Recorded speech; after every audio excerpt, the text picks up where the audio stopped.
Halo, selamat pagi. Selamat pagi anak-anak kelas 7 yang terkasih. Bagaimana kabarnya hari ini? Cuaca sangat cerah dan semoga anak-anak semua tetap dalam kondisi yang sehat gitu ya. Pada pagi hari ini kita kembali dalam pelajaran agama, meneruskan yang kemarin. Selamat untuk semua pencapaiannya dalam ulangan kemarin. Dan sekarang materi selanjutnya meneruskan kemarin kalau peran keluarga, sekarang peran gereja. Gereja atau komunitas hidup beriman. Komunitas beriman itu tidak hanya gereja, ada komunitas masjid, kelenteng, vihara, dan masih lain banyak sebagainya. Komunitas beriman itu apa sih sebenarnya? Adalah orang-orang yang biasa berkumpul bersama dan beribadah, baik di gereja, di masjid, di kelenteng, atau di vihara. Ada berbagai unsur, baik di masjid, baik di gereja, baik di kelenteng, baik di vihara. Ada 4 unsur ini. Coba lihat unsur itu apa aja. 1, kegiatan ritual, atau pasti ada ibadahnya. Ada praktek hidup rohani. Kalau orang-orang Katolik biasanya ada rosario, devosi. Kalau gereja yang lain pasti ada praktek doa yang lain, bisa persekutuan, bisa yang lain. Kalau di masjid misalnya bisa pengajian, bisa kegiatan ibadah yang lain.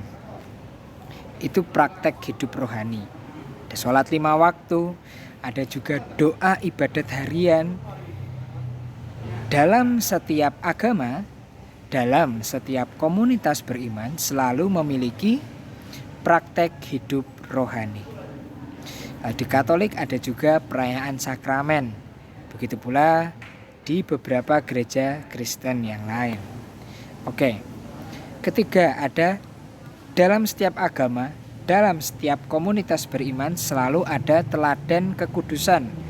Dalam menghayati agama ada selalu tokoh yang saleh, yang menjadi contoh bagaimana umat itu menghayati agamanya.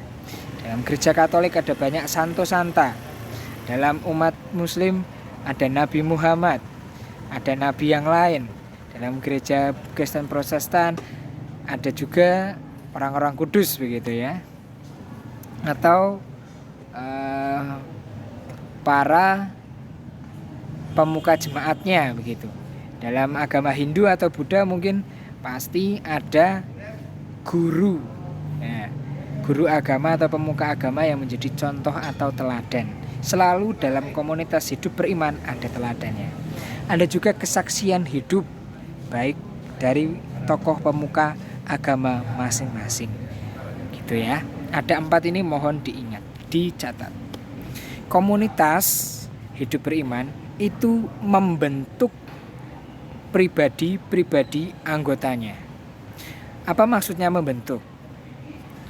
Coba bayangkan, sebuah lingkungan tempat tinggal pasti membentuk seorang pribadi. Begitu pula kalau seorang hidup dalam komunitas beriman. Komunitas hidup beriman juga membentuk anggotanya. Kalau tinggal di lingkungan nelayan, seorang anak pasti pintar memancing atau pintar berenang. Kalau tinggal di lingkungan perkotaan, seorang anak pasti lebih gaul, ya kan? Gaya hidupnya lebih berciri kota. Kalau di lingkungan pedesaan pertanian, seorang anak pasti pintar menanam, pintar mencangkul, pintar dalam menggembalakan kambing kerbau. Tidak mudah itu menggembalakan seperti itu, butuh latihan juga. Nah, seperti itu. Hidup tinggal di komunitas beriman pasti membentuk cara hidup pribadinya. Tanggung jawab sebuah komunitas beriman ini juga dicatat. 1, menerima anggota muda. Membina anggota muda itu, teman-teman, anak-anak semua anggota muda dari setiap komunitas beriman masing-masing, ya.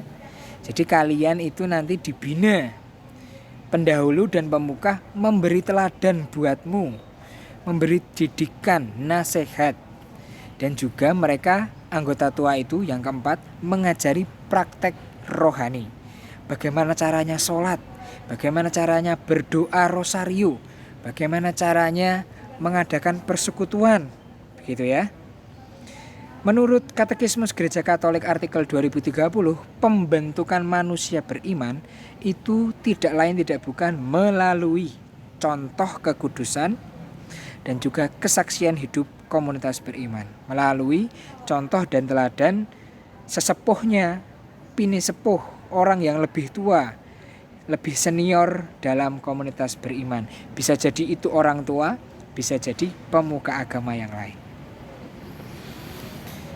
Silakan dilihat dalam buku agama kalian, pasti ada Katekismus Gereja Katolik artikel 2030 di bab peran gereja bagi perkembangan pribadi.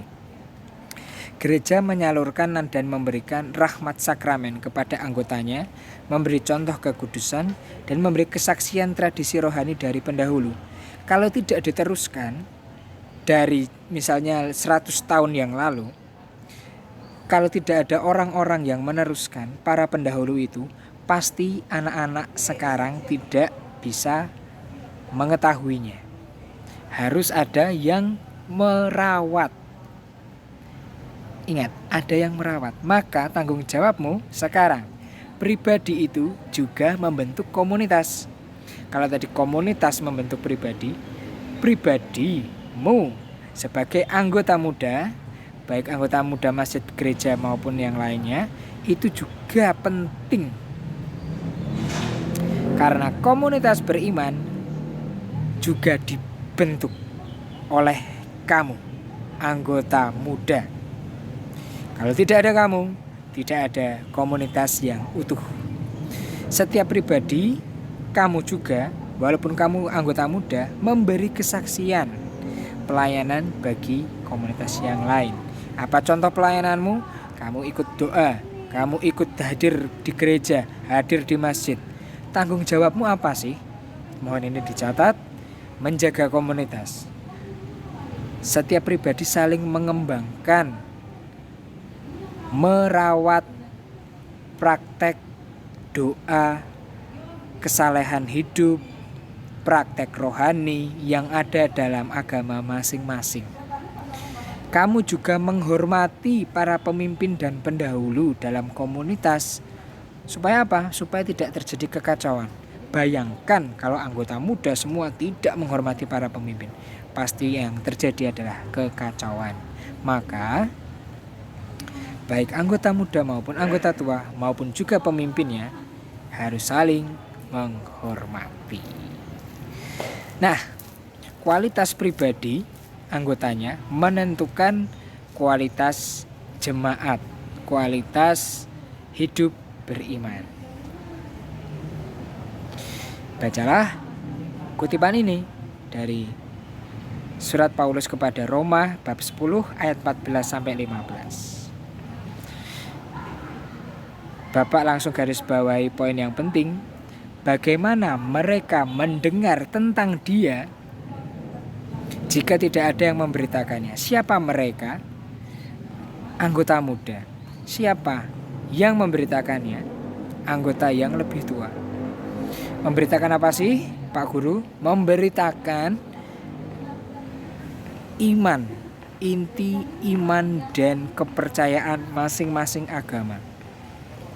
Bagaimana kalian anggota muda bisa lebih beriman apabila anggota yang lebih tua tidak memberitakannya kepadamu? Bayangkan, kamu tahu dari siapa?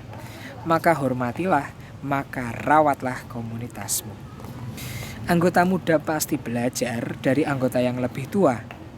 Pada saatnya nanti kamu akan menjadi tua dan kamu akan mengambil peran untuk juga mengajari adik-adikmu yang lain. Nah, apa pentingnya komunitas itu sekarang? Kalau Bapak simpulkan, menjamin hidup berimanmu.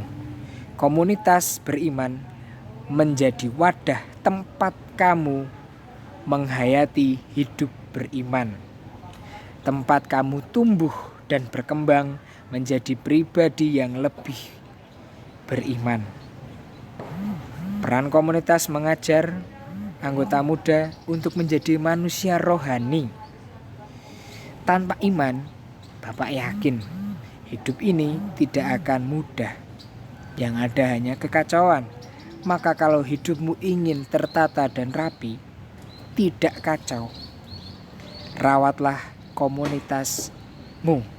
Rawatlah hidup berimanmu di dalam gereja, di dalam masjid, kelenteng atau vihara, tempat kamu menghayati imanmu.